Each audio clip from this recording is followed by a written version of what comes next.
you guided us that we required at least two-thirds, that is 233 members, of us being two-thirds of the House to pass the motion. Honorable Speaker, is the same voting threshold applicable in this case? I seek your guidance of the matter. Thank you, Honorable Speaker. Thank you. Honorable Nyikal.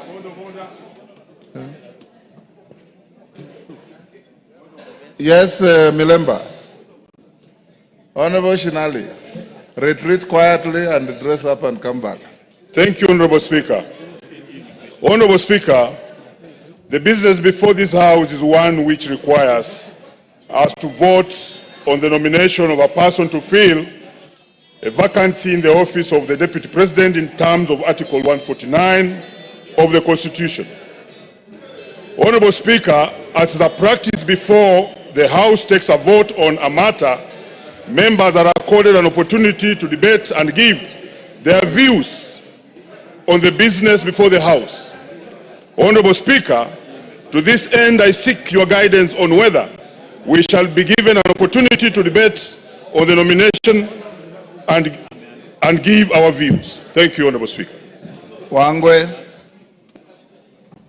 Thank you, Honorable Speaker. Honorable Speaker, I rise to seek your guidance on whether this House will be required, Honorable Speaker, to undertake the vetting and approval process as required by the Public Appointments Parliamentary Approval Act.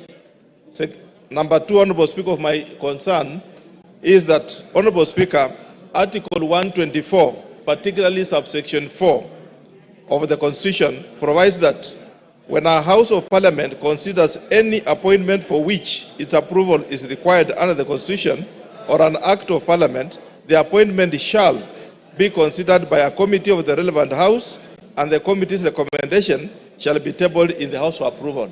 Honorable Speaker, in your communication, you have not given us indication on how you are going to handle that process. Maybe, Honorable Speaker, you can guide me on how you intend to handle it. Thank you, Honorable Speaker. Thank you. Jen Kakiri. Yes, member for Laikipia. Thank you, Honorable Speaker. Honorable Speaker, you've just conveyed a message from His Excellency the President on the nomination of Professor Kithure Kindiki to fill the vacancy of the office of the Deputy President, which occurred yesterday, to fill the vacancy of the office of the Deputy President, which occurred yesterday following the conclusion of the impeachment proceedings at the Senate.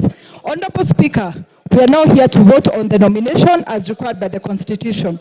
Honorable Speaker, could you please guide the House on whether we are acting within the constitutional deadline, and is it in order for the nomination to happen today after receiving the notification from the President today? Thank you, Honorable Speaker.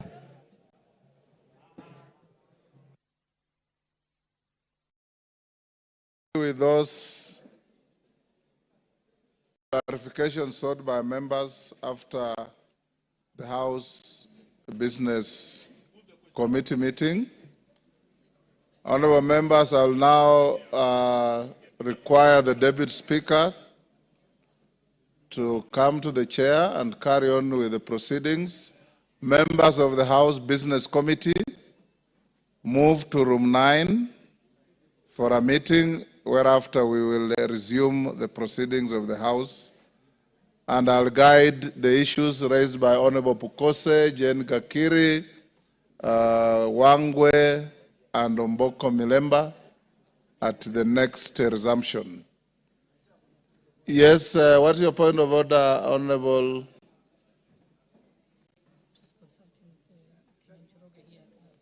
Thank you, Honorable Speaker. Honorable Speaker, I want to join my very good friend, the Honorable Pukose, in seeking your direction, Mr. Speaker, with regard to Article 149 of the Constitution on the appointment of and approval by a vote of the Deputy President. Mr. Speaker. The words of the Constitution are very clear. Yes. It is appointment and vote. And vote. I agree. Approval is not used. Yes, not used, Mr. Speaker. On this article.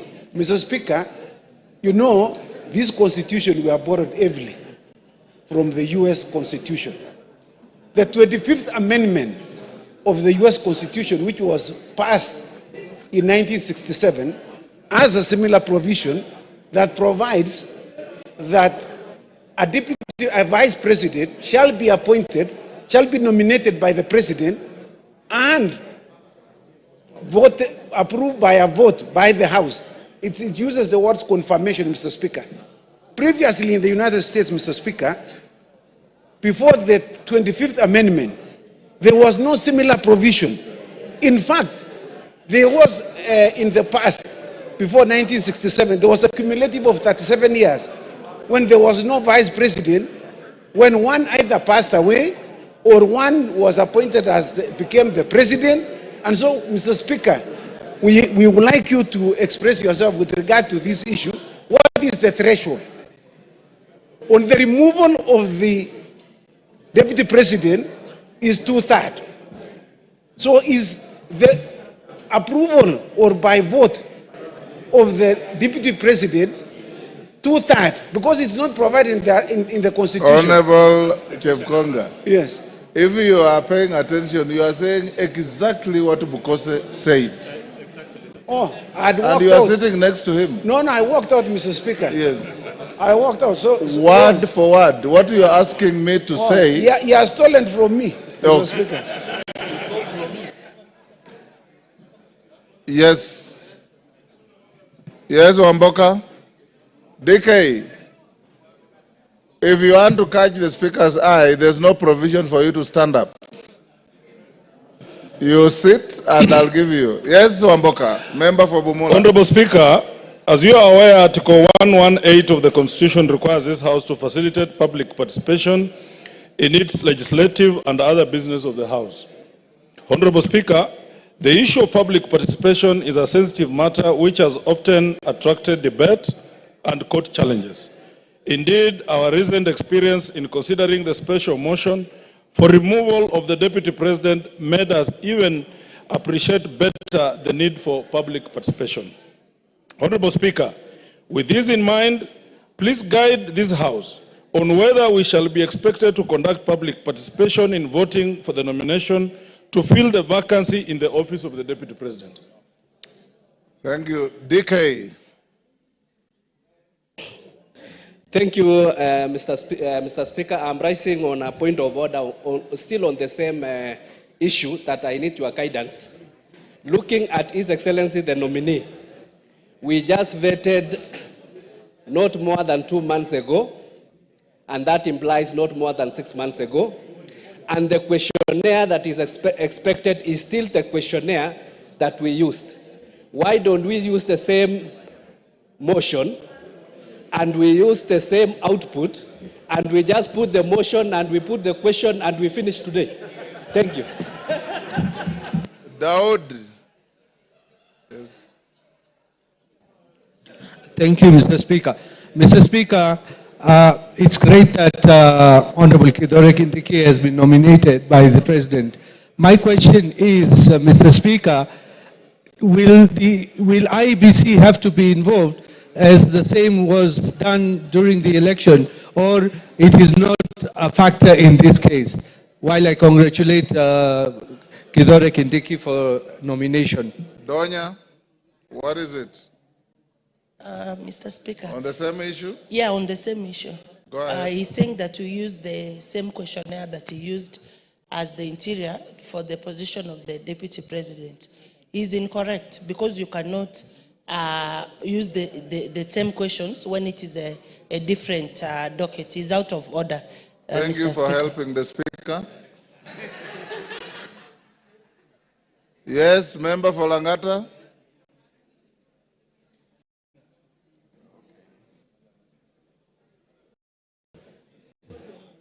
Yes. Thank you, Mr. Speaker.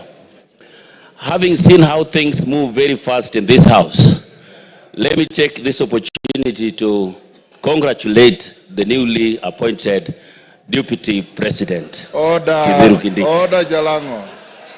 He has not been appointed, he has been nominated. I've just said on how things move very fast here, sir. Let me congratulate him. Let me be the first person to congratulate the newly elected Deputy President. Thank you, Mr. Speaker. You can come now. Eh? No, come and take the seat. Yes. Honorable members, we'll end this here. I'll make some reasoned direction on those issues raised. I will now ask all members of the House Business Committee, Kainan and your team, to move to room 9 for a meeting. And the Deputy Speaker will go on with the statements